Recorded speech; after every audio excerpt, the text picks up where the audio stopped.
નમસ્કાર તાલીમાર્થી મિત્રો. ઔદ્યોગિક તાલીમ સંસ્થા રાજકોટથી હું આશિષ ગોરવાડિયા, ઇન્સ્ટ્રક્ટર એમ્પ્લોયબિલિટી સ્કિલ્સ. આજના સેશનમાં આપ સૌનું હાર્દિક સ્વાગત કરું છું. મિત્રો, આપણે લોકો શીખી રહ્યા છીએ સેમેસ્ટર 2માં ટોપિક 12. ટોપિકનું ટાઇટલ છે કસ્ટમર ઇન્ટરેક્શન એન્ડ સર્વિસ, જેની અંદર ચેપ્ટર નંબર 58.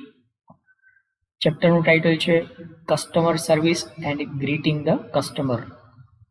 તો ગ્રાહક સેવા અને ગ્રાહકનું અભિવાદન, આ ચેપ્ટર ઉપર આપણે વાત કરી રહ્યા છીએ, જેના પાર્ટ 1માં કસ્ટમર ઇન્ટરેક્શન અને કસ્ટમર સર્વિસ આના વિશે આપણે વાત કરીશું. તો મિત્રો, કોઈ પણ ઉદ્યોગ ધંધો કે વેપાર એ તો જ સફળ થઈ શકે કે જો તમારા ગ્રાહકો તમારાથી સંતુષ્ટ હોય, તમારાથી ખુશ હોય.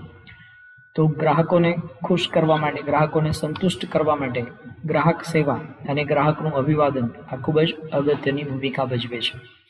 તો આવો સમજીએ આ કસ્ટમર સર્વિસ અને ગ્રીટિંગ્સ ઓફ ધ કસ્ટમર આનું શું મહત્વ છે. તો સૌથી પહેલાં તો કસ્ટમર એટલે શું? ગ્રાહક, એની વ્યાખ્યા આપણે સમજીએ. A person who buys goods or service from a shop or a business or service provider is called a customer. તો કસ્ટમર એટલે ગ્રાહક. ગ્રાહક એટલે કોણ? તો કે એવો વ્યક્તિ કે જે કોઈ દુકાન પાસેથી કે કોઈ બિઝનેસ પાસેથી અથવા તો કોઈ સર્વિસ પ્રોવાઈડર એટલે કે સેવા પૂરી પાડનાર વ્યક્તિ પાસેથી વસ્તુ અથવા તો સેવા એની ખરીદી કરે, તો આ ખરીદનાર વ્યક્તિ એને કસ્ટમર તરીકે ઓળખવામાં આવશે. કસ્ટમર સર્વિસ એટલે શું, એના વિશેની વાત કરીએ. તો વેપારીઓ કે કંપની દ્વારા પોતાની વસ્તુઓ કે સર્વિસ ખરીદનારને વસ્તુઓ કે સર્વિસ ખરીદતા પહેલા, ખરીદી સમયે અને ખરીદી બાદ પૂરી પાડવામાં આવતી સહાય, મદદ કે સલાહ એને કસ્ટમર સર્વિસ એટલે કે ગ્રાહક સેવા કહેવામાં આવે છે. મતલબ કે તમે વસ્તુ ખરીદવા માટે દુકાન અથવા શોપિંગ સેન્ટર ઉપર અથવા તો શોપિંગ મોલમાં જાઓ, ત્યારથી શરૂ કરીને તમે વસ્તુ ખરીદીને તમારા ઘરે લઈ આવો અને વસ્તુનો ઉપયોગ કરો ત્યાં સુધી કંપની દ્વારા જે કંઈ પણ પ્રકારની સેવા કે સુવિધા, મદદ પૂરી પાડવામાં આવે છે એ બધાને કસ્ટમર સર્વિસીસ તરીકે ઓળખવામાં આવશે. વસ્તુ ખરીદવા માટે અલગ અલગ પ્રકારની સલાહ આપવામાં આવે, કઈ વસ્તુ તમારા માટે યોગ્ય છે એનું મૂલ્યાંકન કરી અને તમને સારી વસ્તુઓ છે સજેસ્ટ કરવામાં આવે, એ વસ્તુ ખરીદી કરવા માટે તમને મદદ પૂરી પાડવામાં આવે, એ વસ્તુ તમારા ઘર સુધી પહોંચાડવા માટેની મદદ પૂરી પાડવામાં આવે, એ વસ્તુ તમારા ઘરમાં બરોબર રીતે સેટ થાય એના માટે એનું ઇન્સ્ટોલેશન કરવાની તમને સર્વિસ પૂરી પાડવામાં આવે. પછી એ વસ્તુનો ઉપયોગ કેવી રીતે કરવો એના માટેનું તમને ગાઈડન્સ આપવા માટે કોઈ વ્યક્તિ કંપની તરફથી તમારા ઘરે મોકલવામાં આવે, એ તમને વસ્તુનો ઉપયોગ કરવાનો આખો ડેમો દેખાડે, વસ્તુનો ઉપયોગ કરતાં તમને શીખવાડે, વસ્તુનો ઉપયોગ કરવામાં તમને કોઈ પણ પ્રકારની અડચણ ઊભી થતી હોય તો એ અડચણોનું નિરાકરણ કરે, અને વસ્તુનો ઉપયોગ કર્યા દરમિયાન કોઈ પણ પ્રકારની ખામી સર્જાય તો ખામીઓનું નિરાકરણ કરે. આ બધા જ પ્રકારની જે સેવા કે સગવડ આપવામાં આવી એ બધાને કસ્ટમર સર્વિસ તરીકે ઓળખવામાં આવે છે. ગ્રાહક સેવા વેપારીઓ દ્વારા ગ્રાહકને રૂબરૂ બોલાવીને કે રૂબરૂ મળીને, ફોન અથવા મેસેજથી, ઈમેલ દ્વારા, ઓનલાઈન ચેટિંગ દ્વારા અથવા તો વોટ્સએપ જેવા અન્ય કોઈ પણ પ્રકારના સોશિયલ મીડિયાના માધ્યમથી પૂરી પાડવામાં આવી શકે છે. Customer interaction. હવે કસ્ટમર સર્વિસની વાત કરી, ત્યાર પછી કસ્ટમર ઇન્ટરેક્શન. ઇન્ટરેક્શન મતલબ શું? તો કે ગ્રાહક સાથેનો વાર્તાલાપ, ગ્રાહક સાથેની વાતચીત. વસ્તુઓ કે સેવાઓની ખરીદ વેચાણ દરમિયાન ગ્રાહક અને વેપારીઓ દ્વારા થતા પ્રત્યાયન કે આંતરક્રિયા એને કસ્ટમર ઇન્ટરેક્શન કહેવાય છે. ગ્રાહક અને વેપારી વચ્ચે જે કંઈ પણ પ્રકારનો સંવાદ થાય, ગ્રાહક અને વેપારી વચ્ચે જે કંઈ પણ પ્રકારની વાતચીત થાય, આ વાતચીતને કસ્ટમર ઇન્ટરેક્શન તરીકે ઓળખવામાં આવે છે. આ પ્રત્યાયનમાં ખાસ કરીને વેપારી પક્ષે ગ્રાહકનું માન જળવાય, ગ્રાહક ખુશ રહે, તેમજ લાંબા સમય સુધી વેપારી કે પ્રોડક્ટ સાથે ગ્રાહક જોડાઈને રહે અને પ્રોડક્ટનો પ્રચાર કરે, એ ખ્યાલ કેન્દ્ર સ્થાને રાખવામાં આવે છે. મતલબ કે ગ્રાહક અને વેપારી એની વચ્ચે જ્યારે વાતચીત થાય, આ ઇન્ટરેક્શન થાય, તો ઇન્ટરેક્શન દરમિયાન વેપારીએ ખાસ ધ્યાન રાખવાનું છે કે કોઈ પણ એવા પ્રકારના શબ્દોનો પ્રયોગ ન કરવામાં આવે જેથી કરીને ગ્રાહકનું માનભંગ થાય, ગ્રાહકને ના ખુશ થાય, એવા કોઈ પણ પ્રકારની વાતચીત નહીં કરવાની. અને ગ્રાહકને ખુશ રાખવા માટે જે કંઈ પણ પ્રકારના કમ્યુનિકેશન કરવામાં આવશે એ કસ્ટમર ઇન્ટરેક્શન તરીકે ઓળખવામાં આવશે. Concept of customer service. હવે ગ્રાહક સેવા આનો વિચાર એ શા માટે ઉદ્ભવ્યો છે? તો કોઈ પણ સફળ કે નિષ્ફળ ધંધા વચ્ચેનો તફાવત એ ગ્રાહક સેવા જ છે. જો તમે તમારા ગ્રાહકોને પૂરતી સેવા કે સુવિધા પૂરી પાડો છો તો તમારો ધંધો સફળ થશે. પરંતુ ગ્રાહક વસ્તુ ખરીદીને જાય પછી એ કોઈ પણ પ્રકારની ફરિયાદ નોંધાવે અને તમે ફરિયાદો પર ધ્યાન જ ન આપો, ગ્રાહકને પૂરતી સેવા ન આપો, તો આવા સંજોગોમાં એ ગ્રાહક બીજી વખત તમારે ત્યાંથી વસ્તુ ખરીદશે નહીં અને અન્ય લોકોને પણ ના પાડશે કે ભાઈ આ કંપનીની વસ્તુ ન ખરીદવી જોઈએ. તો આમ તમારા ધંધાને નિષ્ફળ બનાવી દેશે. તો જો તમે તમારા કસ્ટમરને વધુને વધુ સેવા પૂરી પાડો છો તો વધુને વધુ કસ્ટમર તમારી વસ્તુઓ ખરીદશે, તમારી સેવાઓનો ઉપયોગ કરશે. અને જો તમે ગ્રાહક સેવા પૂરી પાડતા નથી તો તમારો ધંધો નિષ્ફળ જશે. વસ્તુ કે સેવાની ગુણવત્તા એ જ માત્ર અગત્યની નથી, પરંતુ વસ્તુના વેચાણ બાદની સેવાઓ એ પણ ખૂબ જ અગત્યની છે. કારણ કે વસ્તુ ખરીદીને ગયા પછી ગ્રાહકને અલગ અલગ પ્રકારની મુશ્કેલીઓ ઉદ્ભવતી હોય છે અથવા તો વસ્તુમાં ક્યાંક ખોડખાપણ જણાતી હોય છે, તો એને તાત્કાલિક નિરાકરણ કરી આપવા માટેની સેવા જો પૂરી પાડવામાં આવે તો ગ્રાહક તમારાથી સંતુષ્ટ થશે અને ગ્રાહક વારંવાર એ વસ્તુ ખરીદશે, અન્ય ગ્રાહકોને પણ એ વસ્તુ ખરીદવા માટે પ્રેરણા આપશે. જ્યારે આપણે કોઈ કંપનીમાં જોડાઈને આપણી કારકિર્દીની શરૂઆત કરીએ ત્યારે આપણી એ પ્રાથમિકતા બને છે કે આપણે પણ આપણા ગ્રાહકને ઉત્કૃષ્ટ સેવા આપવાનો પ્રયત્ન કરીએ. એટલે જો ગ્રાહકો તમારાથી ખુશ રહેશે તો વધુને વધુ વેચાણ થશે તો કંપનીને નફો થશે અને કંપનીના નફામાંથી તમને પણ ભાગ મળી શકશે, તમારા પગારમાં પણ વધારો થઈ શકશે. ત્યારબાદ ઇમ્પોર્ટન્સ ઓફ કસ્ટમર સર્વિસ. ગ્રાહકને આ સેવા પૂરી પાડવાની અગત્ય શું છે? શા માટે આ સેવા પૂરી પાડવી જોઈએ? તો આજના સ્પર્ધાત્મક યુગમાં નવો ધંધો કે વ્યવસાયની સ્થાપના બાદ કે જૂનો ધંધો ટકાવી રાખવા માટે ગ્રાહક સેવા એ ખૂબ જ અગત્યનો ભાગ ભજવે છે.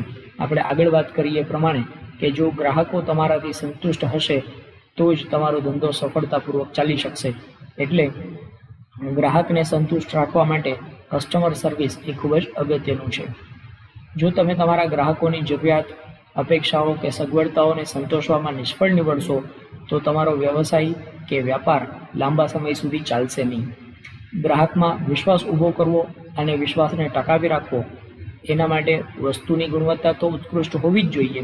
સાથે સાથે એ વસ્તુ ખરીદી લીધા પછી અલગ અલગ પ્રકારની સેવાઓ પૂરી પાડવી એ પણ ખૂબ જ અગત્યનું છે. તો જ ગ્રાહકનો ભરોસો તમારી કંપની ઉપર ટકી રહેશે અને ગ્રાહક એ તમારી વસ્તુઓ ખરીદશે. જ્યારે પણ ગ્રાહકને વસ્તુ કે સેવાની ખરીદી બાદ અડચણ ઊભી થશે કે સેવાની જરૂરિયાત ઊભી થશે ત્યારે અડચણને ત્વરિત અને સંતોષકારક રીતે તમારે નિવારવી પડશે અને ગ્રાહકને સંતોષ પહોંચે એ પ્રકારે એની સમસ્યાનું નિરાકરણ કરવું પડશે. જો તેમ નહીં કરવામાં આવે તો વર્ષોની મહેનત બાદ તમારા ધંધા કે પ્રોડક્ટનો બનેલ ગ્રાહક એ ઘડીભરમાં અન્યનો ગ્રાહક થઈ જશે. મતલબ કે એ ગ્રાહક બીજી વખત તમારી વસ્તુ ખરીદશે નહીં અને બીજા ગ્રાહકોને પણ તમારી વસ્તુ ખરીદતા અટકાવશે. એટલે આવું ન થાય એ માટે ગ્રાહકને સંતુષ્ટ રાખવા માટે ગ્રાહકની જરૂરિયાતની સેવાઓ પૂરી પાડવી એ ખૂબ જ અગત્યનું છે. વેન થિંગ્સ ગો રોંગ, મતલબ કે કયા કયા સંજોગોમાં પરિસ્થિતિ વિપરીત બને છે, ગ્રાહકને સંતુષ્ટ ન થાય તો એ ગ્રાહકો તમારી વસ્તુઓ છોડીને ચાલ્યા જાય છે. અહીં એક ચાર્ટના માધ્યમથી આપણે સમજીએ કે ગ્રાહકો શા માટે વસ્તુ છોડીને ચાલ્યા જતા હોય છે. તો આપ જોઈ શકો છો અહીંયા કે 17% ગ્રાહકો એ માત્ર એક જ ભૂલ થવાથી કે ખરાબ સર્વિસીસથી તમારી વસ્તુ ખરીદવાનું છોડી દે છે. 17% ગ્રાહકો એવા જ છે કે તમને બીજો ચાન્સ જ નથી આપતા. પહેલી વખત જ જો તમારી વસ્તુમાં કાંઈ નબળાઈ દેખાય અથવા તો તમારી સેવા નબળી હોય તો એ તમને છોડીને ચાલ્યા જશે, એ બીજી વખત તમારી વસ્તુ ખરીદશે જ નહીં. 40% ગ્રાહકો એવા છે કે જે 2 ભૂલ થવાથી તમને છોડે છે. પહેલી ભૂલમાં તમને માફ કરી દે, ચાલો કાંઈ વાંધો નહીં, આ કંપનીની ભૂલ હશે અથવા તો કંઈક ખોડખાપણ રહી ગયો હશે. પણ જો બીજી વખત પણ એવી ભૂલ થાય તો એ તમારી વસ્તુ ખરીદવાનું બંધ કરી દે છે. અને 28% ગ્રાહકો એવા છે કે જે ત્રીજી ભૂલ થવાથી કંપનીને છોડી દે છે. તો એ 2 મોકાઓ આપે છે તમને. જો બીજી વખત પણ તમારી ભૂલ થાય તો એવા સંજોગોમાં તમને એ છોડીને ચાલ્યા જશે, ફરી વખત તમારી વસ્તુ ખરીદશે નહીં. 85% જેટલો ધંધો કે વ્યવસાય અસંતોષકારક ગ્રાહક સેવાને કારણે ગુમાવવાનો વારો આવે છે. જો તમે ગ્રાહકોને સંતોષકારક સેવાઓ નથી આપતા તો આવા સંજોગોમાં 85% જેટલા ગ્રાહકો તમને છોડીને ચાલ્યા જાય છે. ઉપરાંત બીજા એક ચાર્ટના માધ્યમથી આપણે સમજીએ કે 59% જેટલા ગ્રાહકો સારી ગ્રાહક સેવા મેળવવા માટે વસ્તુ કે બ્રાન્ડને તડછોડે છે. મતલબ કે તમે જે સેવા પૂરી પાડો છો એના કરતાં વધુ સારી સેવા બીજી કોઈ કંપની પૂરી પાડતી હશે તો એવા સંજોગોમાં તમારી બ્રાન્ડને છોડી દેશે અને બીજી બ્રાન્ડ કે જે વધુ સારી સેવા પૂરી પાડે છે એ પ્રકારની વસ્તુ કે સેવા ખરીદવાનું શરૂ કરી દેશે. આ ઉપરાંત 78% જેટલા ગ્રાહકો ખરાબ સર્વિસના કારણે વસ્તુની ખરીદી કરતા નથી. તમે પ્રોડક્ટ ખરીદી લીધા પછી આફ્ટર સેલ સર્વિસીસ એટલે કે વેચાણ પછીની સેવાઓ નબળી હોવાને કારણે 78% જેટલા ગ્રાહકો વસ્તુ કે સેવા ખરીદતા જ નથી. અને 73% જેટલા ગ્રાહકો એ કંપનીની પ્રોડક્ટ એટલા માટે પસંદ કરે છે કારણ કે કંપની સારી ગ્રાહક સેવા માટે સાથ ધરાવે છે અથવા તો સારી ગ્રાહક સેવા માટે જાણીતી છે. અને જે કંપની સારી ગ્રાહક સેવા માટે જાણીતી હોય એ કંપની પાસેથી વસ્તુ ખરીદવા માટે 73% જેટલા ગ્રાહકો પ્રેરાય છે. તો આમ આપ જોઈ શકો છો કે વધુને વધુ ગ્રાહકોને આકર્ષવા માટે સારામાં સારી કસ્ટમર સર્વિસીસ, સારામાં સારી ગ્રાહક સેવા પૂરી પાડવી એ ખૂબ જ આવશ્યક છે. Benefits of good customer services. સારી ગ્રાહક સેવા પૂરી પાડવા માટેના ફાયદાઓ કયા કયા છે? તો સૌથી પહેલો ફાયદો છે ઇટ રિટેન્સ ધ કસ્ટમર. ગ્રાહકને જાળવી રાખે છે. મતલબ કે જો તમે ગ્રાહકોને સારી સેવા પૂરી પાડો છો તો ગ્રાહકો તમારી વસ્તુ છોડીને ચાલ્યા નહીં જાય, ફરીને વારંવાર એ તમારી જ વસ્તુ ખરીદશે. આ ઉપરાંત it increases mouth publicity. Mouth publicity એટલે કે મૌખિક રીતે ગ્રાહકો અન્ય લોકોને પણ તમારી વસ્તુનો રેફરન્સ આપશે. એ લોકો તમારી વસ્તુના વખાણ કરશે બીજા લોકોની સામે, અને બીજા લોકોની સામે જ્યારે તમારી વસ્તુના અથવા તમે જે સેવા પૂરી પાડો છો એના વખાણ કરવામાં આવે તો અન્ય ગ્રાહકો પણ તમારી વસ્તુ ખરીદવા માટે પ્રેરાય છે અને આમ તમારા વેચાણમાં વધારો થાય છે. ત્યારબાદ it increases healthy environment of buying and selling. આમ ગ્રાહકો તમારાથી ખુશ હોય છે, ગ્રાહકો તમારાથી સંતુષ્ટ હોય છે તો ખરીદ અને વેચાણ માટે ખૂબ જ મજબૂત સંબંધોનો વિકાસ થાય છે. It increases employees motivation. ગ્રાહક સર્વિસ સારી પૂરી પાડવામાં આવે તો તમારા ગ્રાહકો તો સંતુષ્ટ થાય જ છે, સાથે સાથે તમારા કર્મચારીઓ છે એ લોકોના સંતોષમાં પણ વધારો થાય છે. એ લોકોએ પણ કાર્ય કર્યાનો સંતોષ એને મળે છે અને આમ એ લોકોના પ્રોત્સાહનમાં વધારો થાય છે. આ ઉપરાંત ઇટ ઇન્ક્રીઝિસ કસ્ટમર સેટિસ્ફેક્શન. આપણે પહેલાં જ વાત કરી કે જો તમે સારી ગ્રાહક સેવા પૂરી પાડો છો તો ગ્રાહકોનો સંતોષ વધશે અને સંતુષ્ટ ગ્રાહક બીજા 5 ગ્રાહકોને તમારા સુધી લઈ આવશે. Reduces the risk of business failure. જો સારી ગ્રાહક સેવા પૂરી પાડવામાં આવતી હશે તો તમારા ધંધાના નિષ્ફળતાના કારણોને ઘટાડશે. નિષ્ફળતા માટે રહેલું જોખમ છે એ ઘટાડશે. કારણ કે ગ્રાહકો જો તમારાથી સંતુષ્ટ છે તો વધુને વધુ ગ્રાહકો તમારી વસ્તુ ખરીદશે અને આમ વેચાણમાં વધારો થશે, બિઝનેસના નફામાં વધારો થશે અને નફામાં વધારો થશે તો બિઝનેસની નિષ્ફળતા થવાનું કોઈ કારણ રહેશે નહીં. ત્યારબાદ it increases sale and profit. એ તો નિશ્ચિત વાત જ છે કે જો તમે ગ્રાહકોને સારી સેવા પૂરી પાડો છો તો ગ્રાહકો વધુને વધુ વખત તમારી વસ્તુ ખરીદશે, નવા ગ્રાહકોને તમારા સુધી લઈ આવશે અને આમ વેચાણમાં વધારો થશે. વેચાણમાં જો વધારો થાય તો આપોઆપ નફામાં પણ વધારો જોવા મળે છે. આ ઉપરાંત ઇટ ઇન્ક્રીઝિસ લોયલ્ટી. લોયલ્ટી એટલે વફાદારી. ગ્રાહકો તમારી પ્રોડક્ટ પ્રત્યે, તમારી સર્વિસ પ્રત્યે વફાદાર રહેશે અને તમારી પ્રોડક્ટ કે તમારી સર્વિસ છોડીને ચાલ્યા જશે નહીં. એ લોકો વારંવાર તમારી જ પ્રોડક્ટનો ઉપયોગ કરશે. આ ઉપરાંત ઇટ ઇન્ક્રીઝિસ ક્રેડિટ. ક્રેડિટ એટલે સાખ. કંપનીની રેપ્યુટેશન, કંપનીની આબરૂ, કંપનીની પ્રતિષ્ઠા, આ પ્રતિષ્ઠામાં વધારો જોવા મળશે અને જે કંપનીની પ્રતિષ્ઠામાં વધારો થાય એ કંપનીના ગ્રાહકોની સંખ્યામાં પણ વધારો થતો હોય છે. ત્યારબાદ કસ્ટમર ઇન્ટરેક્શન સાયકલ. અહીંયા આપણે એક પ્રક્રિયા, એક સ્ટેપ્સની વાત કરવાના છીએ કે કસ્ટમર સાથે ઇન્ટરેક્શન કેવી રીતે ડેવલપ થાય છે. તો અહીંયા આ સાયકલના અલગ અલગ સ્ટેપ્સ આપેલા છે. સૌથી પહેલું સ્ટેપ છે ગ્રીટિંગ. ગ્રીટિંગ એટલે અભિવાદન કરવું. જ્યારે ગ્રાહક તમારે ત્યાં આવે છે, તમારા શોપિંગ મોલ ઉપર કે તમારી દુકાને કે તમારા બિઝનેસના સ્થળ ઉપર ગ્રાહક આવે છે, ત્યારે એ ગ્રાહકનું બરાબર રીતે અભિવાદન કરવું, ગ્રાહકને આવકારવો એ ખાસ જરૂરી છે. જો ગ્રાહક તમારા દુકાન ઉપર આવે અને તમે એના ઉપર ધ્યાન પણ ન આપો, તમે બેધ્યાનપણેથી તમારું જ કામ કરે રાખો, તો ગ્રાહકને બીજી વખત તમારી દુકાન ઉપર આવવું પસંદ થશે નહીં. એને બદલે ગ્રાહક જ્યારે તમારી દુકાન ઉપર આવે ત્યારે એને ખૂબ જ વાર્મ વેલકમ આપવું જોઈએ, ખૂબ જ હૂંફથી એને આવકારવો જોઈએ. Yes sir, welcome sir, how can I help you sir, આ પ્રકારના પ્રશ્નો પૂછી અને તમે ગ્રાહકનું અભિવાદન કરો. ત્યારબાદ સેકન્ડ સ્ટેપ છે અન્ડરસ્ટેન્ડિંગ. અન્ડરસ્ટેન્ડિંગ એટલે ગ્રાહકની જરૂરિયાતને સમજવી. જ્યારે ગ્રાહકની સાથે તમે વાતચીત કરો છો ત્યારે ગ્રાહકને તમે પ્રત્યક્ષ રીતે કે પરોક્ષ રીતે એવું પૂછો કે how can I help you sir, હું તમને કેવી રીતે મદદ કરી શકું, અથવા તો તમે શું ખરીદવા માગો છો, તમારે કયા પ્રકારની વસ્તુ જોઈએ છે. આ પ્રકારના પ્રશ્નો પૂછી અને ગ્રાહકની જરૂરિયાતને સમજવાની અહીંયા જરૂર પડે છે.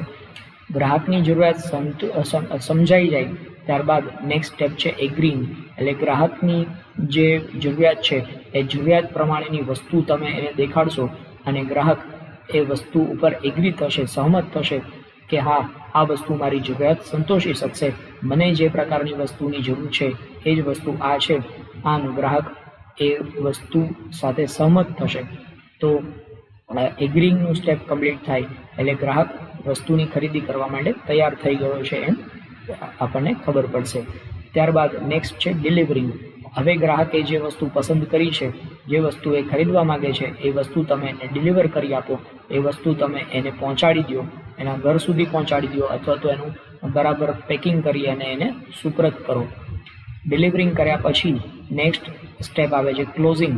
એટલે કે અહીંયા એક ટ્રાન્ઝેક્શન તમારો ક્લોઝ થયો, અહીંયા એક વ્યવહાર છે કસ્ટમર સાથેનો એ તમારો કમ્પ્લીટ થયો કહેવાય. તો આ પ્રકારે અહીંયા સાયકલમાં જે આપેલા સ્ટેપ્સ છે, આ સ્ટેપ્સનું પાલન કરવામાં આવે તો કસ્ટમર એ તમારાથી સંતુષ્ટ રહેશે, કસ્ટમર ખુશ રહેશે. તો આ પ્રમાણે કસ્ટમર ઇન્ટરેક્શન એના માટે આપવામાં આવેલા સ્ટેપ્સ, એનું આયોજન કરવામાં આવે, એ પ્રમાણે કસ્ટમર સાથે વાતચીત કરવામાં આવે તો ગ્રાહક સંતુષ્ટ રહે છે અને એ વારંવાર વસ્તુ ખરીદવા માટે પ્રેરાય છે. Thank you.